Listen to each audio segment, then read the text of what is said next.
अत्यंत गुण और अंतर्हित भाव को किसको पास कर दिया? शंकर ललिता विशाल के पास बोलना संभव नहीं होते, अपने मंजरियों के निकट वो कथा व्यक्त करती है। यद्यपि राधा के 5 प्रकार की सखियों के नाम बारे में आप लोग जानते हैं, सखी, नित्य सखी, प्रिय सखी, पृष्ठ सखी और प्रिया प्राण पृष्ठ सखी का प्रिय नर्मी सखी।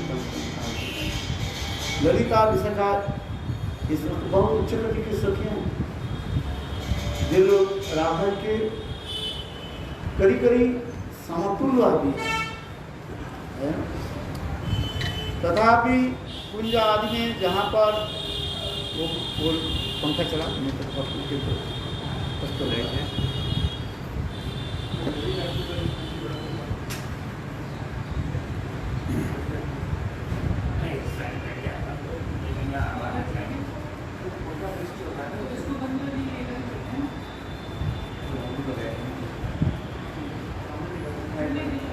उनके पास भी बोलना संभव नहीं है।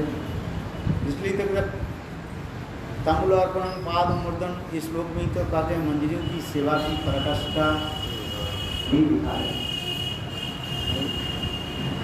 जहाँ से निवृत्त निकुंज कक्ष में श्रीमती राधा जी के साथ ऐसे जो है प्रेम लीला आदि चलते हैं, जहाँ पर प्राणपृष्ठ सखी के लिए संकोचिता भूमिका, प्राणपृष्ठ सखिया इसमें ललिता विशाखा भी उसमें संकोच करते हैं, अथवा उस कुंज में जाने के लिए मंजरियों के जो है आदेश लेना पड़ता है।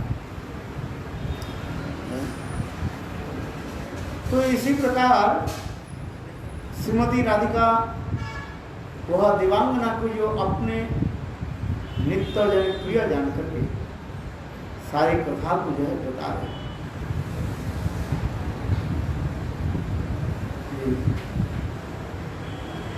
श्रीमती राधिका कहने लगे, सखी श्री कृष्ण अन्य नायिकाओं के प्रेम के अनुरूपी उनके प्रति अनुरक्त होते, वे जितने परिमाण अनुरक्त होते हैं तदनुरूप ही श्री कृष्ण उनके साथ विहार करते हैं। इसमें श्री कृष्ण का कोई दोष नहीं है।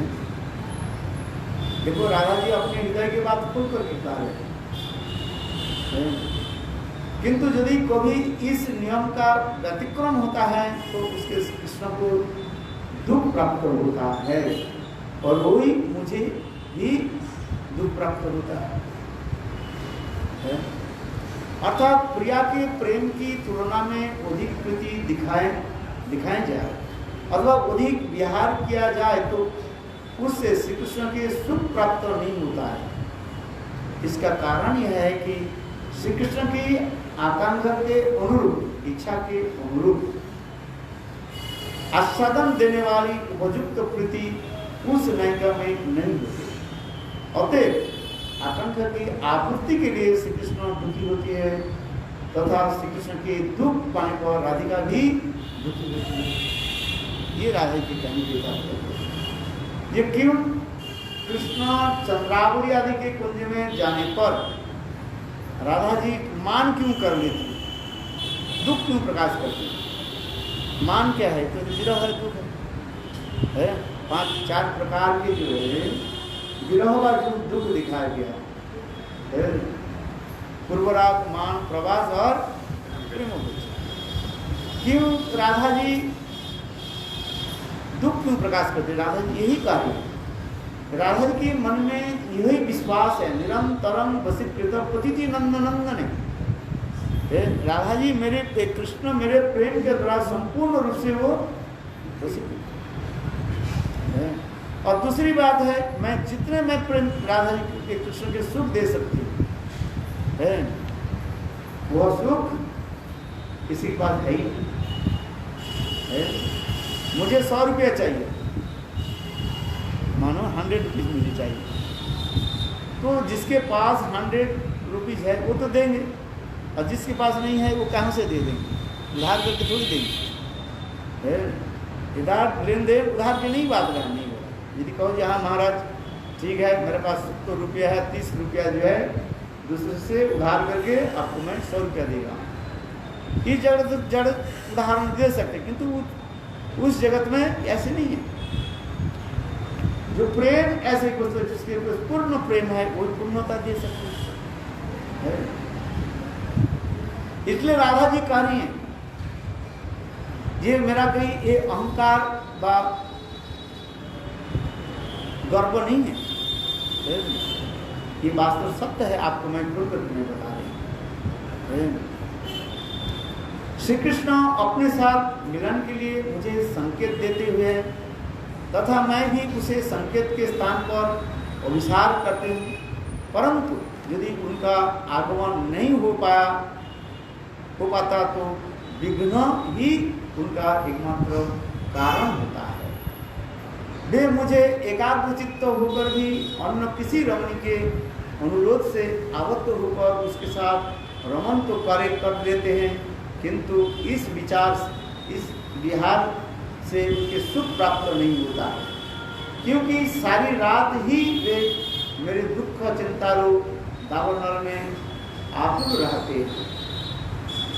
कौन दुख किसको ज्यादा होता है? समझ में?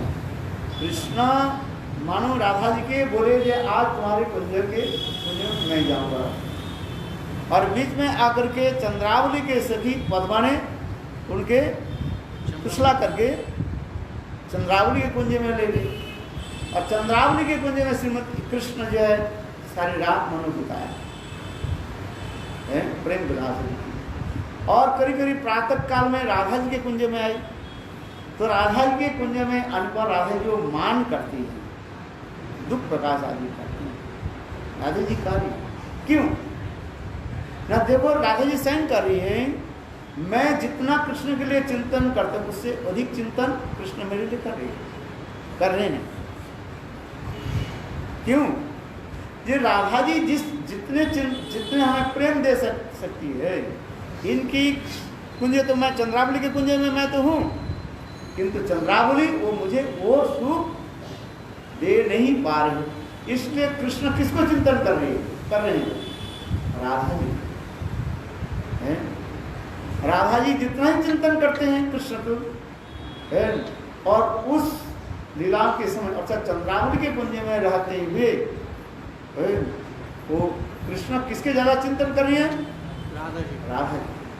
ठीक उसी प्रकार आइए, शायद आपके समझ में आया नहीं आया, ये कृष्ण द्वारका में रह रहे हैं और राधा आदि गोपियां कहाँ पर है? वृंदावन में। जितना राधा जी जितने कृष्ण की चिंतन कर रही है उससे अधिक चिंतन कौन कर रहे हैं? कृष्ण कर रहे हैं। क्यों? कि वो समस्त गोपियां हमारी मुझे जो प्रेम दे सकती है, 16,108 मनुष्य सब मिल करके भी वो प्रेम मुझे नहीं दे सकते, जिसके लिए श्रीमद् भागवत में सुत गोस्वामी पाद सौनकादि ऋषि के निकट यही तो श्लोक बताया। क्या श्लोक था?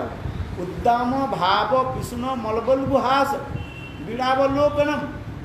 स्वयं सुत गोस्वामी पाद कहने लगे, हे सौनकादि ऋषिगण सुनो, वृंदावन में राधा आदि गोपियों की ये प्रेम महात्मा सुनने के पहले ये द्वारका में रहने वाली जो है वह समस्त मनुष्य के प्रेम माधुर्य तो सुनो है, तब समझ पाए राधा आदि गोपियों के प्रेम के माधुर्य कितने अधिक है। उद्दाम भाव विष्णु मलबल गुहास विड़ावलोकनम। सुखदेव गोस्वामी पाद के सुत गोस्वामी पाद कर रहे हैं, हे सौनकादि ऋषि, उस द्वारकापुरी में रुक्मिणी सप्तभामा आदि वो समस्त जो महिषियों की भाव प्रेमानंद के साधारण नहीं है।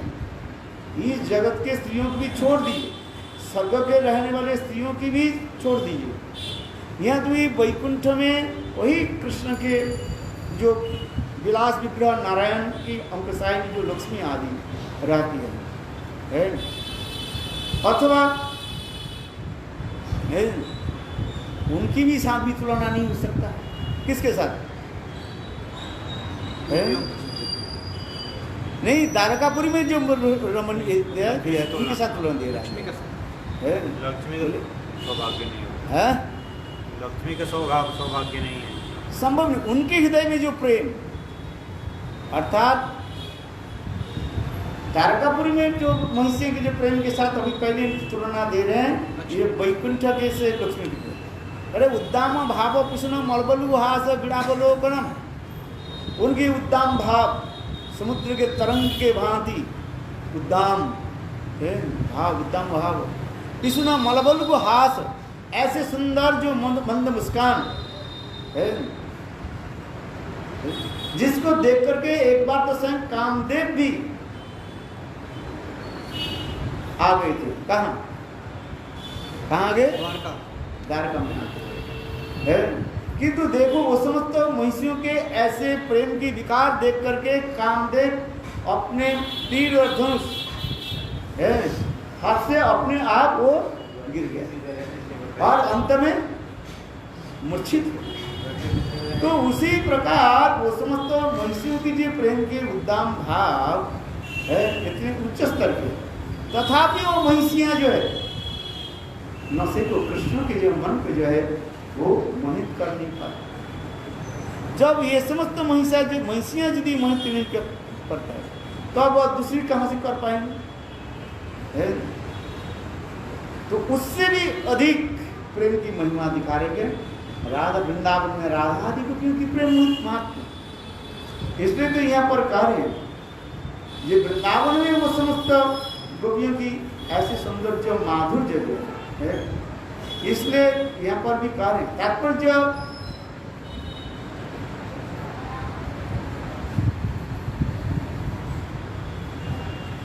है कि श्री कृष्ण के विरह में राधा जी की दुख होता है, उससे विश्व ब्रह्मांड ही शोक सागर में निमग्न हो जाता है। इसमें प्रातःकाल में जिक्र है ब्रह्मांड शुभकारिता। राधा जी जब विरह में, कृष्ण विरह में जब तड़पते, सारे ब्रह्मांड जो एक नहीं विश्व ब्रह्मांड ही सुख सागर में नियोजित हो जाता है ऐसे। और साक्षात श्री कृष्ण अन्य नायिका के द्वारा आलिंगित अवस्था में भी राधे के विरह दुख का स्मरण में मूर्छित हो जाते हैं। जैसे मैंने उदाहरण दिया था काल और परशु, ये कृष्ण द्वारका में रुक्मिणी के गृह में विराजमान है, उनके साथ प्रेम विहार आदि कर रहे हैं। और यह इधर वृंदावन में राधा जी की अकस्मात कृष्ण के विरह की जो है भाव उत्पन्न है। उस विरह में कृष्ण क्या करने लगे? छटपटाने लगे और रुक्मिणी के साथ रहते हुए पर भी वहीं पर कृष्ण मूर्छित हो गए। कहाँ द्वारका, कहाँ वृंदावन, बड़े वहीं पर कैसे चला गया? बोले यही प्रेम की एक विशेष वैशिष्ट्य दिखा रहे। हम लोग जड़ बुद्धि जड़ विचार से कैसे समझ पाएंगे? जिससे उदाहरण एक दिया जाता है, जैसे बिना की जो क्या बोले वो ये स्ट्रिंग्स जो तार होता है, एक दूसरे के एक किसी भी कोने में यदि वो टच करे, उसमें जो झंकार जो शब्द होता है और दूसरी कोने में जाकर उसके तरंगित होकर के वहीं पर आ जाता है। बोले राधा कृष्ण की प्रेम की उसी प्रकार मानो बिना की स्ट्रिंग्स पर तार की भांति होता है। क्यों कहो तो कृष्ण तो वृंदावन, राधा तो वृंदावन में है और कृष्ण तो द्वारकापुरी में है, तो कैसे चला गया? बोले यही है अपराध प्रेम की विशेष लक्षण बता रहे हैं। इसलिए कहते हैं राधा जी के विरह दुख का स्मरण में स्वयं कृष्ण मूर्छित हो जाते हैं। इसके प्रमाण उज्जवल ग्रंथ में स्थायी भाव प्रकरण में वर्णित है। अत्र अनुभावा गोविंदे कांता सृष्टे कोपी मूर्छना। कांता कहता आश्रिष्ट, आश्रिष्ट माने आलिंगन में स्वयं कृष्ण मूर्छित हो जाते। इसलिए राधा ने कहा कि कृष्ण अन्य नायिका के पास जाकर भी मेरे दुख की चिंता में अशांत रहते हैं। कृष्ण सुख नहीं, कृष्ण के सुख नहीं होते। द्वारकापुरी में 16,108 महिषियों के साथ रह करके भी कृष्ण सुखी नहीं। कृष्ण भी स्वयं भी तो कहा है, जब सत्यभामा आदि तो मान कर लिया था, जिसके हमारे सनातन गोस्वामी पाद वर्णन करते जा रहे हैं। द्वारकापुरी के जो कौन सा लीला,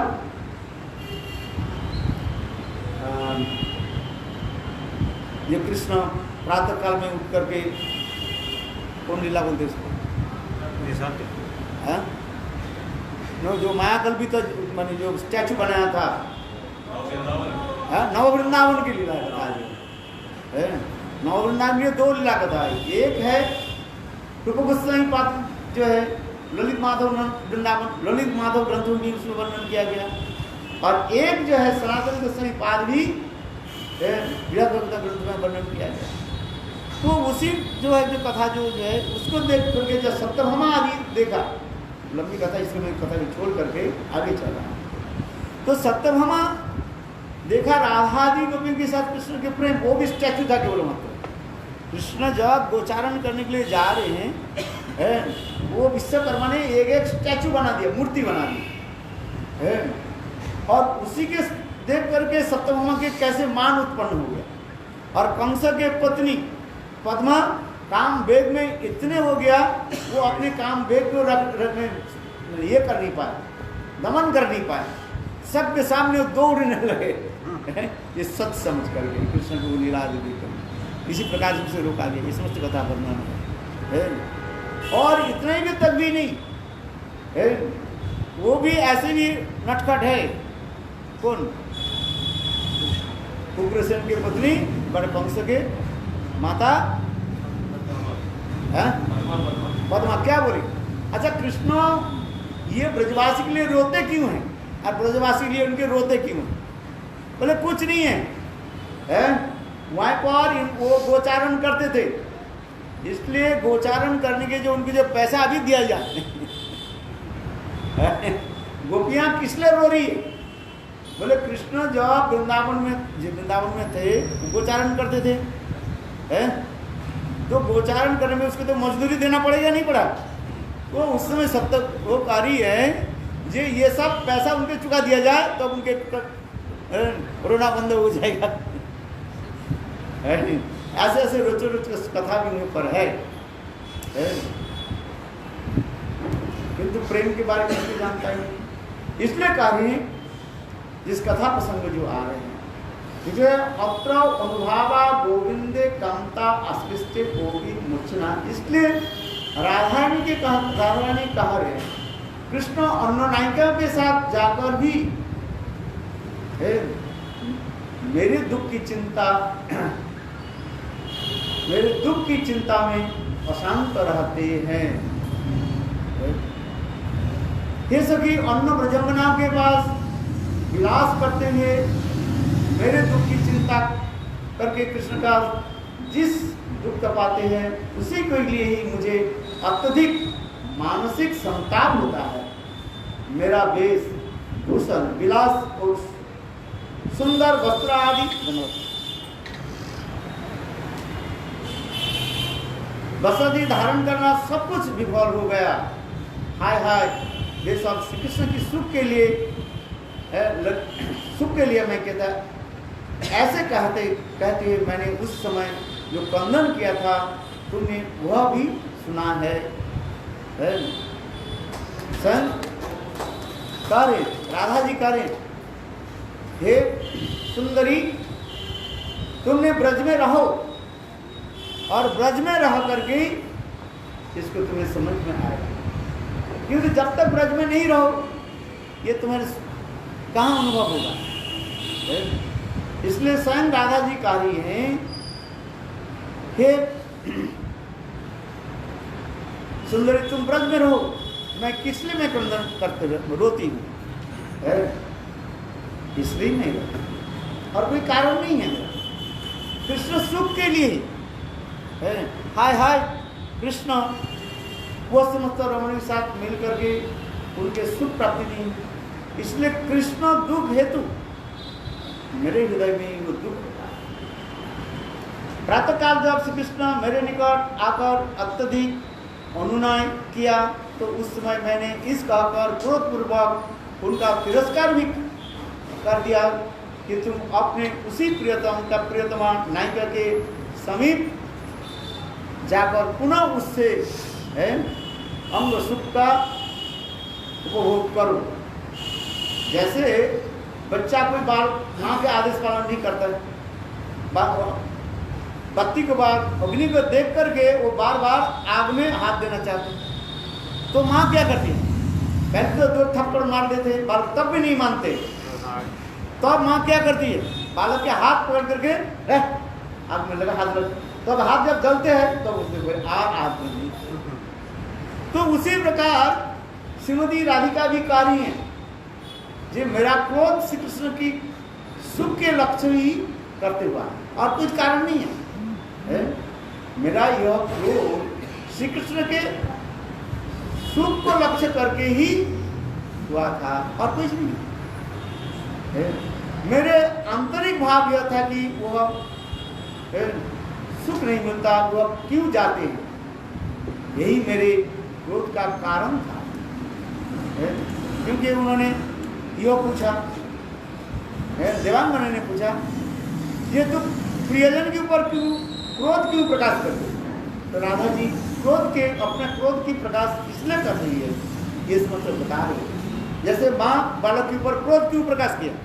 क्यों बालक माँ की इच्छा को, माँ के आदेश को पालन नहीं कर रहे, इसलिए माँ उनको क्या था, उसका हाथ पकड़ करके आग में लगा दी, देख कैसे जलते हैं कि नहीं जलते।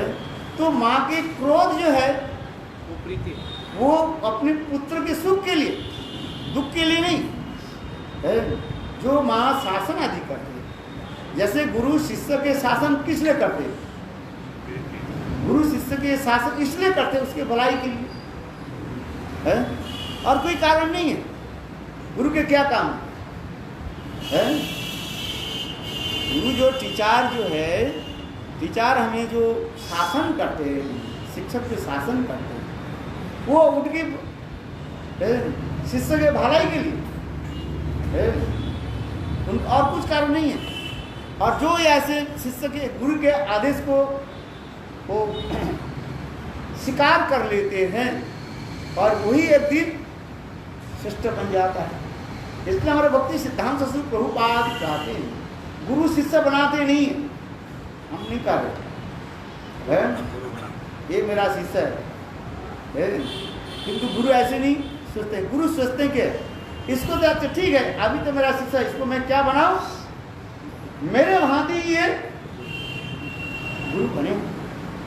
अर्थात मैं जैसे अपने इष्ट देव की मैं सेवा करती हूँ, बस सेवा करता हूँ, मेरे शिष्य भी मेरे से शिक्षा प्राप्त हो करके वो मेरा इष्ट देव के उसी सेवा करें, यही तो चाहते। जितना हमारे गुरुवर्ग देखो, सब क्या है, मंजरी के स्वरूप दिखाते जा रहे और उनके अनुगत्य में और अपने इष्ट देव राधा जी की सेवा दिखाए। इसलिए तो करे नरोत्तम दास ठाकुर क्या करें, कबे लोक नाथ मोरे संगे लैया जावे, सिरूपेर पाद पद में मोरे समर्पिबे, हेन की होइबे मोर नर्म सखी गणे, अनुगत नरोत्तमे करिबे शासन, कबे लोकनाथ मोरे संगे लिया जावे। नरोत्तम दास ठाकुर देखो, जिसको अनुविलास मंजरी कहा जाता है, और लोकनाथ दास गोस्वामी मंजुला करे, मेरे गुरुदेव कब मुझे ऐसे शिक्षा में शिक्षित करके और साक्षात रूप मंजरी के चरण में मुझे समर्पित करेंगे। गुरु तो यही चाहते हैं, सदगुरु और कुछ नहीं चाहते। सदगुरु जो है ये नहीं चाहते हैं कि मुझे शिष्य के थोड़ा प्रयास करा करके मुझे दक्षिणा मिल जाए। कितना दक्षिणा दे गुरुदेव? बोले क्या दक्षिणा दे? यही दक्षिणा दो। क्या दक्षिणा? जब मैं जैसे सेवा करता हूँ मेरे इष्ट देव, तुम उसी प्रकार मेरे इष्ट देव की सेवा करो, यही गुरु दक्षिणा है। है। हम कहते हैं गुरुदेव आपको क्या दक्षिणा दी? बोले दक्षिणा यही दक्षिणा है, हम जैसे अपने इष्टदेव की मैं सेवा करता हूँ, तुम भी उसी प्रकार मेरे इष्टदेव की सेवा करो। सदगुरु यही चाहते हैं। सदगुरु के हृदय में और कोई भावना नहीं रहता है, न लाभ पूजा प्रतिष्ठा और न कुछ रहते हैं, एक ही उद्देश्य रहता है, ये सत्शिष्य प्राप्त करके वो आनंद हो। इसलिए तो कहते हैं ये राष्ट्रला के प्रथम जो श्लोक में कहते हैं, क्या कहते हैं? और श्लोक के नहीं जो बादराणी उवाच है, पढ़ा रहेगी क्यों बादरानी शब्द के अर्थ क्यों था? देखो उसमें कितने सुंदर सुंदर व्याख्या है। ये शब्द की जो है समय आने पर आप लोग शायद उन्होंने व्याख्या किया शायद ना, ये बादरानी उवाच, सु का उवाच नहीं कहा करके उन्होंने बादरानी शब्द के उच्चारण किया है। अर्थात वैष्णव के पुत्र होने के नाते उनको क्या कहा गया? बादरानी कहा जाता है। और अनेक अर्थ होता है, किंतु ये मेन अर्थ है। और जैसे कहा जाता है दशरथ के पुत्र होने के उनको क्या कहा जाता है? दाशरथी। अतः दशरथ महाराज की भांति ऐसे महान को तब उसके दाशरथी शब्द कहा गया। यह दाशरथी शब्द किसके लिए प्रयोग किया गया? यद्यपि उनके सारे पुत्र है, 4 पुत्र तो है, किंतु दाशरथी कहने से एकमात्र रामचंद्र की ही लक्ष्य किया जाता है। जिस प्रकार कौरव कहने से अनेक अर्थ है, उसमें देखो कितने सुंदर सुंदर एक एक व्याख्या देते जा रहे हैं, एक अर्थ नहीं कितने लक्ष्य। जैसे कौरव कहने से दोनों की समझा चाहिए, क्या पांडव और कौरव दोनों की, किंतु फिर कौरव कहने से कहीं की जो अर्थ की है वह पर दुर्योधन कहा गया, और कहीं कहीं जो है इनको लिए भी कहा रहे हैं। स्थल विशेष में, विचार विशेष में उसके शब्द दिया जाता है। मेरे कहने की तात्पर्य यह है, सदगुरु क्या चाहते हैं? सदगुरु ही चाहते हैं जे मैं जिस प्रकार अपने इष्टदेव की मैं सेवा करता हूँ, मेरे भावना है के अनुसार मेरे शिष्य भी है उसी प्रकार इष्टदेव की सेवा करें। इसलिए वो क्या करते हैं? सब प्रकार वो प्रशिक्षण देते हैं। प्रशिक्षण समझते हो?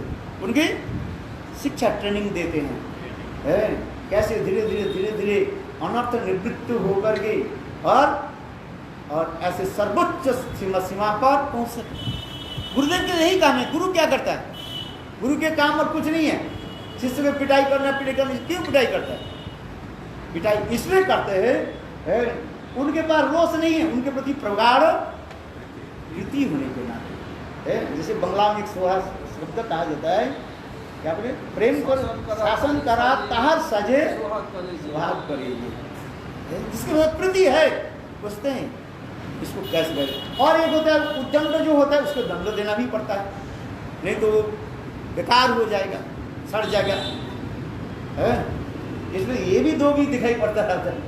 दिला रहा है उद्दंड के जो है दंड नहीं दिया जाए, वो कर नहीं पाएगा। और प्रीति रहे, प्रीति नहीं होता है। ये उसको मैं कैसे बनाऊं? गुरु के एक ही चिंता रहता है ये मैं जैसे अपने इष्टदेव की सेवा करता हूँ, मेरे सब शिष्य भी मेरे भांति। ये प्रभुपाद के अनुवाद में मैं जो करूँ, मैं अपने ही प्रभुपाद के कहें कि जो अनुवाद में अथवा भक्ति विनोद ठाकुर के अमृत प्रभा वर्ष में ये सब लिखा है।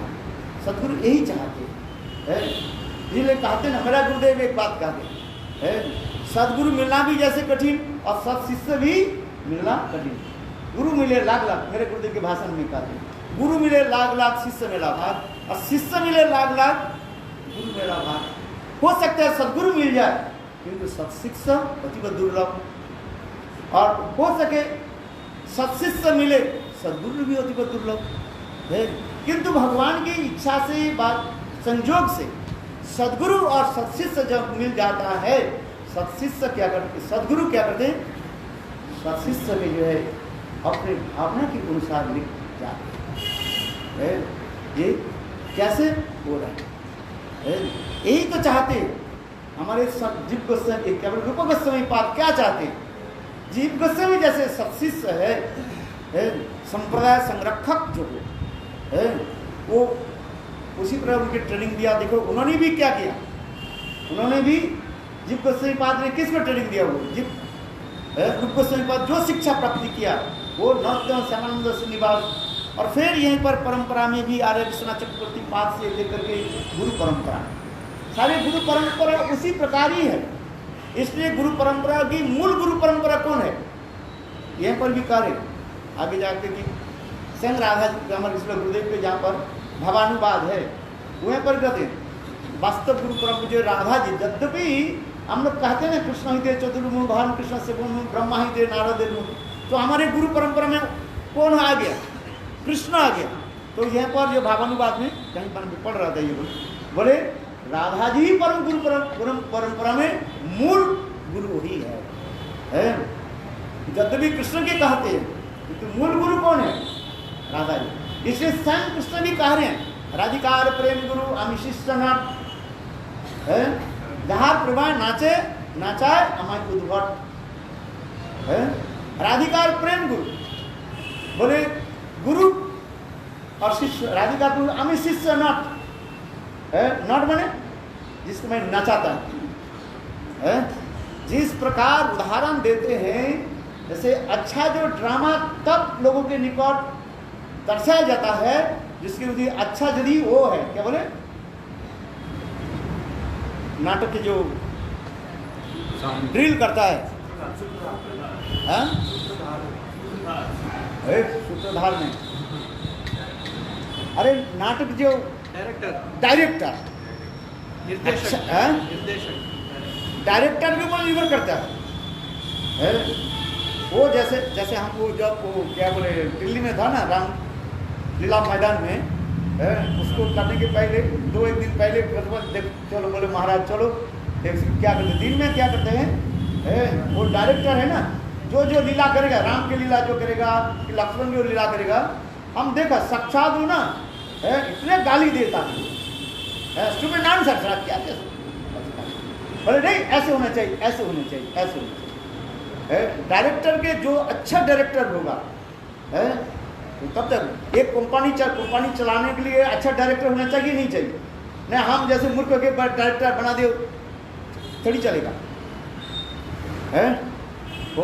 एक कंपनी जो चलता है उसके डायरेक्टर थोड़ी काम करते हैं, वो सब परिदर्शन करते हैं, इंस्पेक्शन करते हैं और उनके शब्द देते हैं ये ठीक से करने की नहीं करते हैं। आप लोग जो जानते हैं जो डायरेक्टर जो जितने सुकुशल सुनिपुण डायरेक्टर होगा वो कंपनी भी अच्छा तरह से चलेगा, नहीं तो कंपनी लॉस हो जाएगी। और दूसरी उसी प्रकार जो है गुरु परंपरा में सर्वश्रेष्ठ हमारे गुरु परंपरा डायरेक्टर कौन है? श्रीमती राधिका। इसलिए तो कह रहे हैं आज मैं गौरगोविंद गोस्वामी महाराज के उल्लेख कर पढ़ रहा था उसमें वीडियो भी दिखा रहे थे जैसे कहते कुछ इसी श्लोक के गौरगोविंद महाराज कह रहे राधिकार प्रेम गुरु आमी शिष्य नट। तो राधिका क्या है? बोले गुरु है और कृष्ण कह रहे मैं उनके क्या है? शिष्य। जैसे हमें नचाते ऐसे बोले क्या नचाते? बोले खड़ा हो जाओ, किससे कह रहे तो एक शिष्य नहीं खड़े नहीं हो रहे क्या मेरे डिसोबेट क्या बोले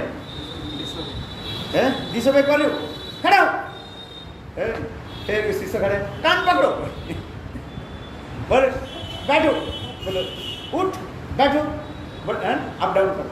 देखो आप वीडियो देखना वो शिष्य ऐसे कान पकड़ करके उठो वैसे कितने गिनो 100 बार गिनो बोले उल्टा करके गिनो। उल्टा करके गिनना कठिन होता है कि नहीं? 1 2 तो जल्दी गिन लेते हो, आप उल्टा करके गिनो कितने समय लगता है? 100 99 अरे देखो उल्टा करके गिनो देखो समय कितना लगता है। 100 गिन जाते जल्दी जल्दी हो जाएगा, होगा कि नहीं होता? एक बार अपने आप कमरा बंद करके कान पकड़ करके उठ बैठ कर डांस पर करना और उल्टा करके गिनना, सीधी नहीं 1 2 को तो जल्दी जल्दी गिन लोगे, क्योंकि जब उल्टा करके मतलब क्या मैंने आपसे डर वो गौरव बोले इसी प्रकार जो है उदाहरण दे रहे हैं, श्री गौर गोविंद गोस्वामी महाराज उदाहरण दे रहे हैं जो कृष्ण क्यों कहा राधिकार प्रेम गुरु अमी शिष्य नॉट, बोले जैसे बोलते हैं ऐसे करते हैं, जिसके लिए तो वही जो कर रहे हैं। देख समय तो हो गया, महाराज जी बताइए कि समय अधिक मैं नहीं चाहता हूँ, आगे कथा को बताता हूँ। ये जब एक समय जो राधा जी अपने सखियों के समाज में बैठे हुए हैं, उस लोग आप लोग जानते हैं, श्लोक के तात्पर्य बता रहा है। तो उस समय वृंदावन मंद मुस्कान करते हुए आए, तो अब उस समय राधा जी पूछ रही है कस्मात वृंदे, वृंदे आप कहाँ से आ रही ना, वृंदा देवी बोले आपके कुंड से आ रही। अच्छा, तो हमारे प्राण प्रियतम कृष्ण की देखा, बोले हाँ कहाँ ना, तबार क्या आपके कुंड में ही देखा, बोले राधा कुंड। बोले क्या कर रहे हैं वो, बोले नृत्य शिक्षण, नृत्य सीख रहे हैं। बोले उनके गुरु कौन है, सीखने के लिए तो गुरु चाहिए कि नहीं ना, शिष्य अपने को एकलव्य के भांति बस कर लीजिए। एकलव्य की कथा जानते हो ना, एकलव्य ऐसे इसलिए एकलव्य के शुद्ध भक्त नहीं कहा जाता है, किंतु कुछ लोग सोचते हैं एकलव्य कितने महान गुरु भक्त है। हमारे भक्ति चंद्र प्रभुपाद इसको खंडन किया है, इसकन में तो भक्त के नाम देता है क्या, एकलव्य नाम दे, किंतु ये गुरु भक्त नहीं, परंतु गुरुद्रोही माना जाता है, अथवा गुरु के अवमानन कर रहे हैं। बहुत बड़ी भाषा उसमें लिखा, लोग सोचते हैं एकलव्य सबसे बड़े भक्त, देखो गुरुदेव के लिए बोलने के साथ ही साथ दो तुम्हारी ये हाँ वृद्धांगुल मुझे दे दो, बस बिना विचार से कट कर दी, कितना गुरु भक्त है लोग सोचते हैं। इसलिए भक्ति सिद्धांत प्रभुपाद वो आर्टिकल में लिखा एकलव्य के बारे में। अच्छा चलो जिस कथा को समझते हैं, तो उसमें कहते हैं जो शिक्षा शिक्षन्ति, बोल उनके गुरु कौन है, तब वृंदावन भी करने देखो, ये राधा कुंड में, आपकी कुंड में जितने भी वृक्ष आदि जो है आपकी स्वरूप मान करके, और देखो उसमें तन्मय होकर के है वो लीला कर रहे हैं। अर्थात कृष्ण ये सोच रहे हैं ये वृक्ष नहीं है, ये क्या साक्षात राधा ने तन प्रतिमूर्ति, आपकी प्रतिमूर्ति मान करके ही है ये शिक्षा ग्रहण कर रहे हैं। इसके व्याख्या में हमारे आचार्य जो बात वैष्णव लोग वर्णन करते हैं, जैसे वो राधा कुंड के पेड़ एक डाल मनो इस तरफ हिल रहे हवा से, कृष्ण मान रहे हैं, कृष्ण चिंतन कर रही हैं, ये राधा जी मुझे करिए, देखो तुम्हारी ये ठीक नहीं हो रहा है, कान पकड़ो। जैसे गौर गोविंद गोस्वामी महाराज उसके उदाहरण दे, बहुत सुंदर, गौर गोविंद महाराज रसिक वैष्णव है ना, और शिष्य के भी कार्य कान पकड़ो। जैसे राधा जी मानो कृष्ण के कार्य ये तुम्हारे ठीक नहीं हो रहे, तुम गलत कर रहे हो है। जो शिष्य यदि ठीक उत्तर नहीं दे, हम लोग के स्कूल में ऐसे होता था है, पढ़ाई ठीक नहीं होता था, शिष्य कहते गुरुदेव क्या करते, माने गुरु बने टीचर कहते कान पकड़ो बैठो, और क्या करते लीन डाउन, जानते हो लीन डाउन, एक पैर में ऐसे करके नीचे खड़े, और उसके पीठ पर एक, हम लोग जैसे हम देखा, हमें तो कभी नहीं दिया, हम तो देखा है, एक 2 किलो ईंट के जो उसके पीठ में दिए देते हैं, और पढ़ो घर में तो पढ़ करके नहीं आया है, एक बार पढ़ो 15 मिनट, जब तक तुम्हारे पूरा नहीं हो जाए है, उसी करके। इस समय की शासन कैसे था, आजकल थोड़ी सा आजकल शासन करो तुम्हें जेल में, टीचर को जेल में जाना पड़ेगा, हाँ उसी प्रकार हमारे गौर गोविंद गोस्वामी महाराज करे है, मानो कृष्ण ये सोचा जब ये हाथ ऐसे करते, माने क्या बोले शाखा के जो है वो ऐसे करते हैं, मानो राधा जी हमें क्या कर रही है, शासन कर रही है, हे कृष्ण तुम्हारी ये ठीक नहीं है, तुम रंग माने तुम्हारी ये ठीक नहीं हो रहा है, कान पकड़ो उठो बैठो। फिर जब पेड़ झुक जाते हैं, इसी प्रकार अनेक प्रकार शिक्षा इसी प्रकार देते हैं, ये समझते मिला बोले गुरु। इसी प्रकार इसी कथा में प्रेम संपूर्ण ग्रंथ की तात्पर्य यही है। सारे कथा में जितने भी यहाँ पर श्लोक है 128 ना कितने श्लोक है, सारे श्लोकों की एक ही मूल तात्पर्य है, ये किस प्रकार है राधा जी कृष्ण सुख में सुखित और कृष्ण दुख में दुखित कैसे होता है, और सारे कृष्ण राधा जी के एक ही उद्देश्य जो है कृष्ण के सुख कैसे हो, वंशाकृपा सिंधुभ्यो पतितानां पावनेभ्यो वैष्णवेभ्यो